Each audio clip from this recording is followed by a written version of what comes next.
রাজ্যে এসআইআর এর শুনানি চলছে, তার মধ্যে বিএলওকে হুমকির অভিযোগ। তথ্য জানতে ভোটারকে ফোন করেছিলেন এবং সেই সময় তাকে হুমকি দেওয়া হয়েছে বলে অভিযোগ।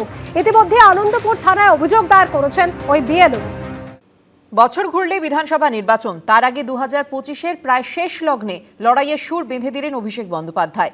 বললেন এটা যুদ্ধের সময়, 1 মিনিট বিশ্রাম নিলেই বিরোধীরা আক্রমণ করবে।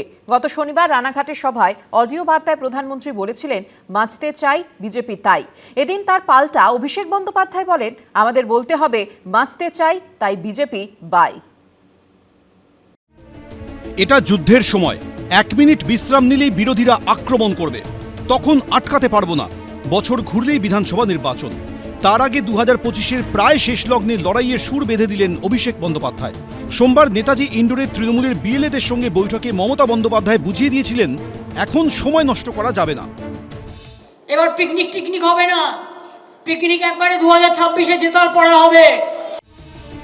আর শুক্রবার সাংসদ, বিধায়ক, জেলা নেতৃত্বের সঙ্গে ভার্চুয়াল বৈঠকে বিরোধীদের 1 ইঞ্চিও জায়গা ছাড়া যাবে না বলে স্পষ্ট বার্তা দিলেন তৃণমূলের সর্বভারতীয় সাধারণ সম্পাদক। সূত্রের খবর, অভিষেক বন্দ্যোপাধ্যায় বলেন কোনো শিথিলতা নয়, বিরোধীরা কতটা নিচে নামতে পারে দেখেছেন তো। শনিবার রানাঘাটের তাহেরপুরের সভা থেকে প্রধানমন্ত্রীর মুখে শোনা গিয়েছিল 2026-এ পশ্চিমবঙ্গ দখলের স্লোগান।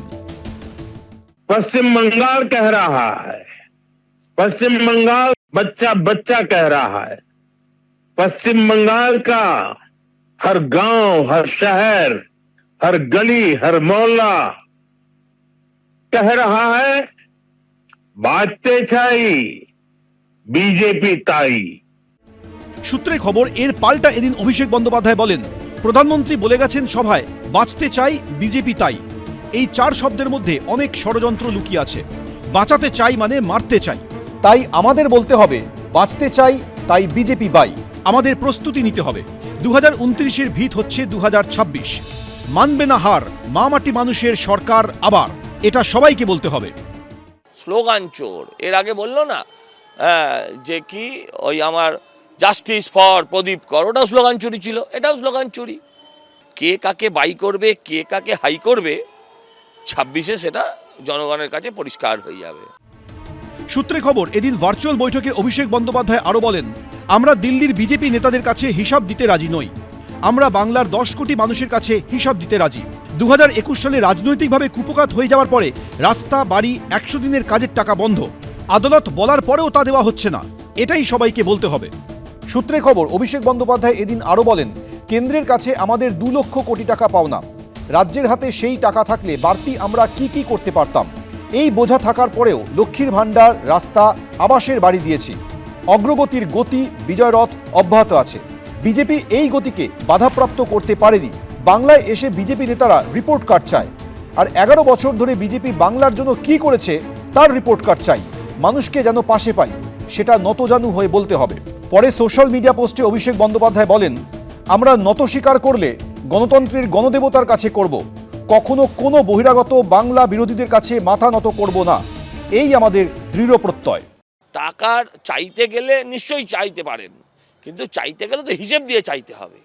বাংলার মানুষের কাছেই হিসেব দিন, অন্তত হিসেব দেওয়ার অভ্যেসটা হোক, এতটা বেহিসেবি আর হওয়া যাবে না। আদালত বলার পরে ওরাও অনেক কিছু দিচ্ছে না, দিয়ে দিচ্ছে না, আদালত বলার পরে দিয়েছে 25% দিয়ে দিতে বলেছিল, কোথায় দিয়েছে? মমতা বন্দ্যোপাধ্যায় যেই ঢালাও, মমতা বন্দ্যোপাধ্যায় সরকার যে উন্নয়ন করেছে সেই উন্নয়নের পাঁচালীকে সামনে রেখে সমস্ত বাংলার ভূমিপুত্রের কাছে গিয়ে যাতে এই কেন্দ্রের বৈষম্য, কেন্দ্রের বাংলা ভাষার বিরোধিতা, বাঙালি বিরোধিতা, বাংলার বিরোধিতা, এর বিরুদ্ধে লড়াইতে গোটা বাংলাকে এক করার যে কার্যকরী প্রক্রিয়া তার গাইডলাইন বেঁধে দিয়েছেন অভিষেক বন্দ্যোপাধ্যায়। সব মিলিয়ে বর্ষবরণের আগেই 26-এর লড়াইয়ের সুর বেঁধে দিলেন অভিষেক বন্দ্যোপাধ্যায়। কৃষ্ণেন্দু অধিকারী, উজ্জ্বল মুখোপাধ্যায়, এবিপি আনন্দ।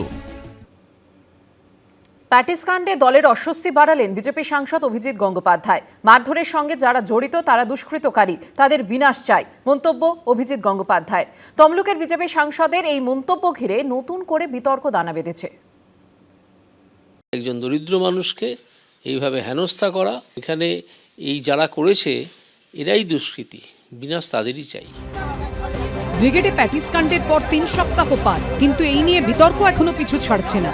এই ইস্যুতে বিজেপির অস্বস্তি যখন ক্রমশ বাড়ছে, সুর চড়াচ্ছে বিরোধীরা, তখন সেই অস্বস্তি আরো বাড়ালেন তমলুকের বিজেপি সাংসদ। একজন দরিদ্র মানুষ, খেটে খাওয়া মানুষ, সে কায়িক পরিশ্রম করে কিছু উপার্জন করতে চাইছে, তাকে এভাবে আক্রমণ করাটা ঠিক নয়। একেবারে ঠিক তো নয়, ভুল, অত্যন্ত খারাপ কাজ। অনেকেই বিভিন্ন উপদেশ দিচ্ছেন যে আপনার শত্রুবোধ তৈরি হয়নি। তো যাদের এই শত্রুবোধ তৈরি হয়েছে তারা এই শত্রু তৈরি করুন এবং শত্রুবোধ নিয়ে আরও বেশি কাজ করুন, এগিয়ে যান। 7ই ডিসেম্বর ব্রিগেডে 5 লক্ষ কণ্ঠে গীতা পাঠের অনুষ্ঠানে এক প্যাটিস বিক্রেতাকে মারধরের এই ভিডিও ভাইরাল হয়।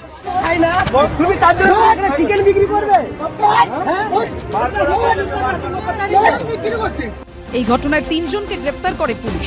গ্রেফতার হওয়ার 12 ঘন্টার মধ্যে জামিন পেয়ে যান সৌমিক গোলদার, তরুণ ভট্টাচার্য, স্বর্ণেন্দু চক্রবর্তী, 3 জনই। এরপরই তাদের সম্বর্ধনা দিয়েছিলেন বিরোধী দলনেতা শুভেন্দু অধিকারী। যারা গ্রেপ্তার হলেন তারা যখন জামিন পেলেন তাকে আপনার দলের তরফ থেকেই সম্বর্ধনা জানানো হচ্ছে।